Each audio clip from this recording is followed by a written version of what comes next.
Hello, नमस्कार दोस्तों। मैं नीलेश श्रीवास्तव आप सभी का आपके प्यारे चैनल साइंस वर्ल्ड टॉक में स्वागत करता हूं। देखिए, जैसा कि हम लोग ये 9th क्लास की सीरीज लेके चल रहे हैं, मैटर इन आवर सराउंडिंग। और प्रीवियस क्लास में हमने मेनली स्टेट्स ऑफ मैटर के 3 स्टेट के बारे में डिस्कशन किया था, वो भी एक फ्लो चार्ट से, सॉलिड, लिक्विड एंड गैस के अकॉर्डिंग। अब उस फ्लो चार्ट में हमने बहुत सारी प्रॉपर्टी डिस्कस की थी। अब आज जो है स्पेशल 2 स्टेट्स और हैं मैटर के, उनके बारे में डिस्कस करेंगे। जैसा कि आप जानते होंगे, स्कूल में पढ़ा होगा, किसी से सुना होगा, प्लाज्मा स्टेट और बोस आइंस्टीन स्टेट। अच्छा, नहीं सुना होगा तो आज सुन लीजिए। 2 स्टेट आपको कौन कौन से होते हैं? एक होता है प्लाज्मा स्टेट और एक होता है बोस आइंस्टीन कंडेंसेट स्टेट। अब देखिए, ये 2 स्पेशल स्टेट क्यों कहे जाते हैं। पहली चीज कि प्लाज्मा स्टेट क्या होता है। This can be considered as an extension of gaseous state. क्या लिखा मैंने कि यह जो है एक्सटेंशन होता है किसका? गैसियस स्टेट ऑफ मैटर का। मतलब कोई चीज अगर गैसियस स्टेट में है, जैसा कि हमने मेनली 3 स्टेट्स ऑफ मैटर में देखा था कि एक स्टेट क्या थी? गैस थी। उसी का ये एक्सटेंशन फॉर्म है, मीन्स बढ़ा हुआ फॉर्म है। At a very high temperature, temperature बहुत ज्यादा कर दें, the gaseous atom undergo ionization. एक टर्म आ रहा है ionization, and the matter exists as ions along with electrons. Thus means these are super energetic and super excited particles of matter. Just for example समझो आप, ये hydrogen है, एक atom है हाइड्रोजन का। अगर इसको हम इतना हीट कर दें, इतना हीट कर दें, इतना हीट कर दें, इतना टेम्परेचर हम इसे दे दें कि ये अपने आयनिक फॉर्म में आ जाए, लाइक H प्लस आयन और इलेक्ट्रॉन्स सब इससे बाहर। ऐसे H प्लस आयन बहुत सारे होंगे, बहुत सारे बहुत सारे, जितने इलेक्ट्रॉन उतने H प्लस आयन, और ये दोनों एक साथ कोएग्जिस्ट करें, एक साथ रहें, तो ऐसी सिचुएशन को कहते हैं प्लाज्मा स्टेट। सन के केस में आपको देखने को मिलता है, वहां मेनली 2 ही गैसेस हैं, हीलियम और हाइड्रोजन। इसी वजह से उस सन को हम क्या बोलते हैं कि वो किस स्टेट में लाई कर रहा है? प्लाज्मा स्टेट में। एक्चुअली वहां टेम्परेचर इतना हाई है, इतना हाई, उसके सरफेस, आउटर सरफेस का टेम्परेचर उतना है जितना हमारे अर्थ के इनर कोर का है, अप्रॉक्स 5000 टू 6000 डिग्री सेल्सियस। अब देखेंगे जरा, अगर हम बात करें फ्लैश ऑफ लाइटनिंग, जो लाइट की फ्लैश होती है वो भी क्या है? एक्चुअल में हाईली आयोनाइज्ड स्टेट है, ठीक है। अब आएंगे बोस आइंस्टीन कंडेंसेट, एक आखिरी स्टेट जिसे हम 5th state of matter generally बोलते हैं। इसमें क्या होता है? गैसेस को कूल कर देते हैं extremely low density to super low temperatures, मतलब -273 डिग्री सेल्सियस के अप्रॉक्स जाके गैसेस को हम क्या कर दें? कूल कर दें।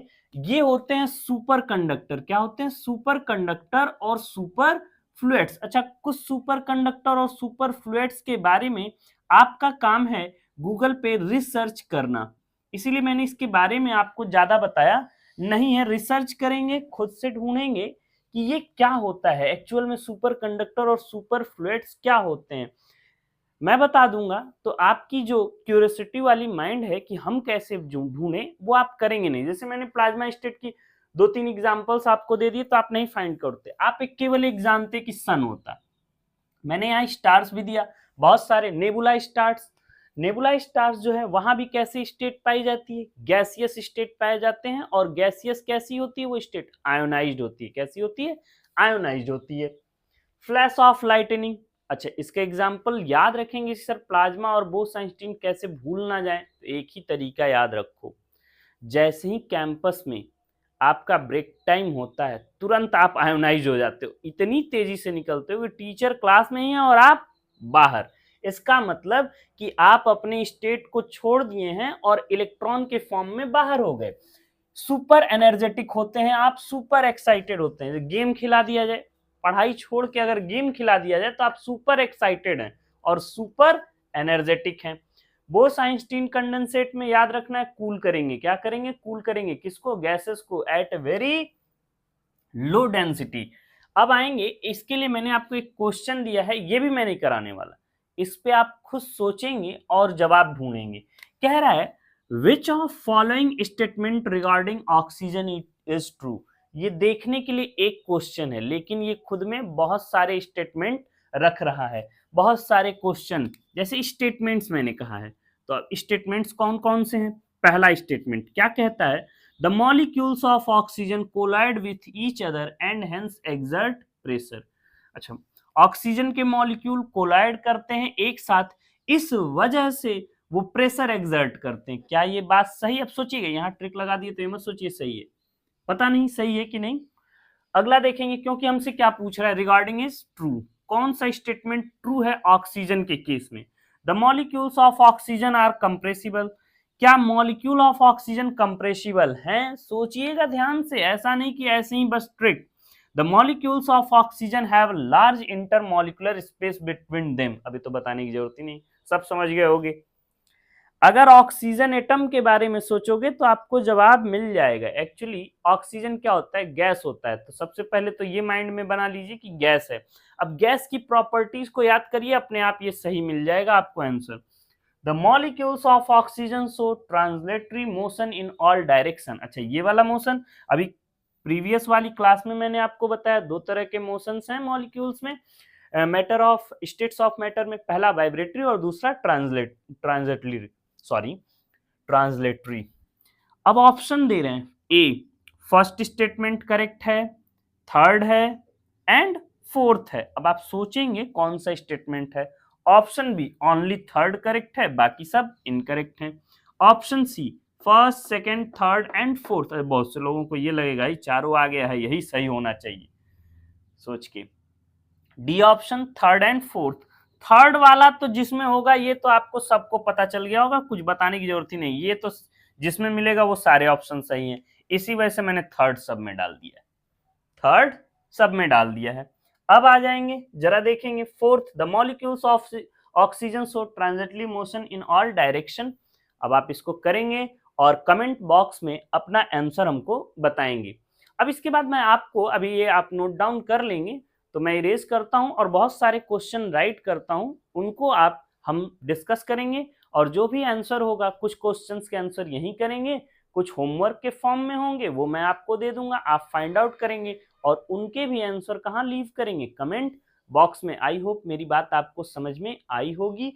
तो ये जरा दो स्टेट लिख लीजिए, प्लाज्मा स्टेट और बोस आइंस्टीन कंडेंसेट स्टेट, इन दोनों को लिखिए। इनके एग्जाम्पल्स बहुत इंपॉर्टेंट होते हैं, डेफिनेशन से ज्यादा क्या इंपॉर्टेंट है? एग्जाम्पल।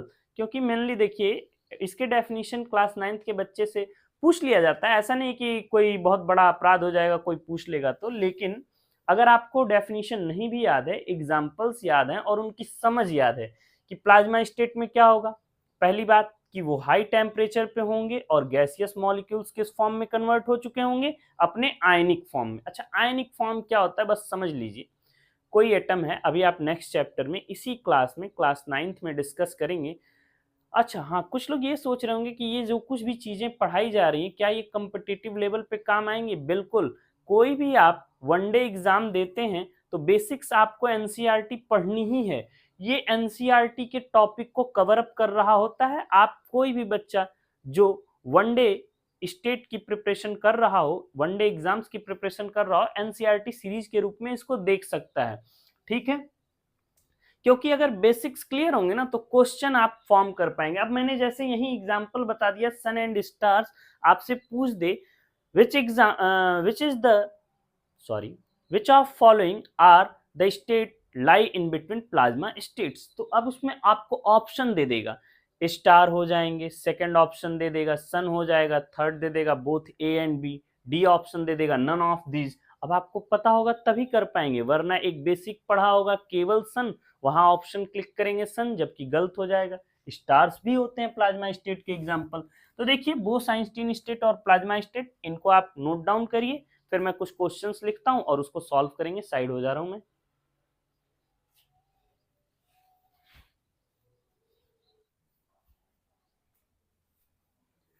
ओके, आई होप सभी ने नोट कर लिया होगा।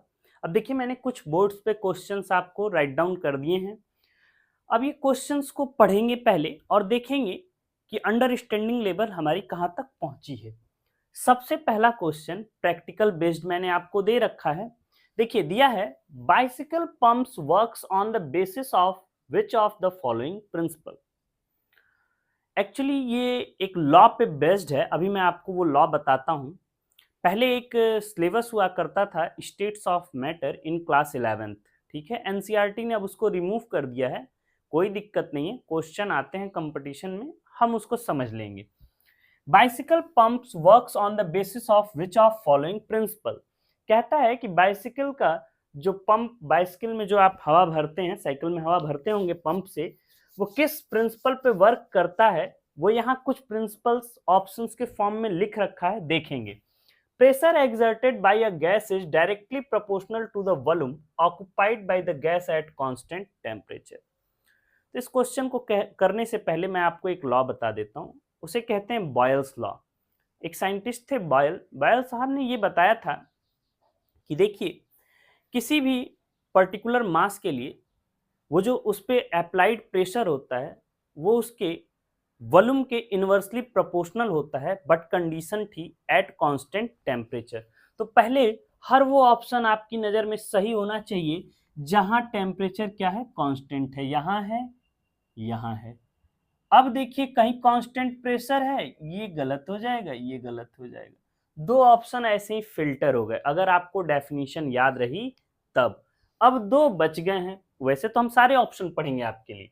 Pressure exerted by a gas is directly proportional to the volume, और मैंने क्या बोला, इनवर्सली प्रोपोर्शनल होता है। क्या होता है, इनवर्सली। तो यहाँ जो वर्ड डायरेक्टली आया, इसके वजह से पता चल गया कि ये डेफिनेशन को सेटिस्फाइड नहीं कर रहा है, to the volume occupied by gas at constant temperature. ठीक है, टेम्परेचर कांस्टेंट था, इस वजह से तो ये डेफिनेशन सही लगती, लेकिन जो वर्ड इनडायरेक्टली है उसकी जगह क्या यूज हो गया, डायरेक्टली। समझ में आया? देखो कितना माइन्यूट सा फर्क देता है। अगर आपको एग्जाम्स में ये बेसिक्स नहीं पता होंगे, गलत हो जाएगा। अब यहाँ बात ही खत्म। Pressure of a gas increase with the increase in temperature of gas at constant volume. उन्होंने कांस्टेंट वॉल्यूम और प्रेशर के बारे में कोई बात ही नहीं की थी, उन्होंने केवल टेम्परेचर को कांस्टेंट रखा और प्रेशर और वॉल्यूम में एक रिलेशन स्टेब्लिश किया। अच्छा, ये जो सारे कॉन्सेप्ट हैं, जब ये पूरी आपकी एनसीईआरटी का टॉपिक खत्म हो जाएगा तो मैं एक एक करके धीरे धीरे जो जो छोटे टॉपिक्स बचेंगे उनको एक वीडियो में समअप कर दूंगा। Increase in temperature results. अच्छा, टेम्परेचर को इंक्रीज कर रहे हैं, बॉयल्स ने टेम्परेचर को कांस्टेंट रखा था, ये यही गलत हो गया। फॉर अ गिवन मास, हाँ अब यही डेफिनेशन है, मैंने कहा for a given mass of a gas, किसी भी दिए गए गैस के मास के लिए increase in pressure decreases the volume of gas. अब जरा इसको समझना, आप देखिए जब भी पंप प्रेस करते हैं तो आप करते क्या हैं, अंदर जो टायर है उसके अंदर का प्रेशर बढ़ा देते हैं, और प्रेशर बढ़ाते हैं, प्रेशर अप्लाई करते हैं, तो उसके अंदर वॉल्यूम डिक्रीज हो जाती है। वॉल्यूम डिक्रीज होते ही, लिखा ना, इनवर्सली प्रोपोर्शनल होता है। आपने पंप मारा, अंदर एयर गई, वॉल्यूम उसका डिक्रीज हो गया और टायर फूल गई। टायर का क्या हो जाता है, साइज इंक्रीज हो जाता है। प्रेशर इनवर्सली प्रोपोर्शनल है वॉल्यूम के। यही था बॉयल्स लॉ। क्या था, बॉयल्स लॉ। अब क्या करती है, जो अंदर गैस गई है वो टायर पे प्रेशर क्या करने लगती है, एक्सर्ट करने लगती है, मतलब प्रेशर अप्लाई करने लगती है। आ जाएंगे यहां देखेंगे, decrease the volume of the gas.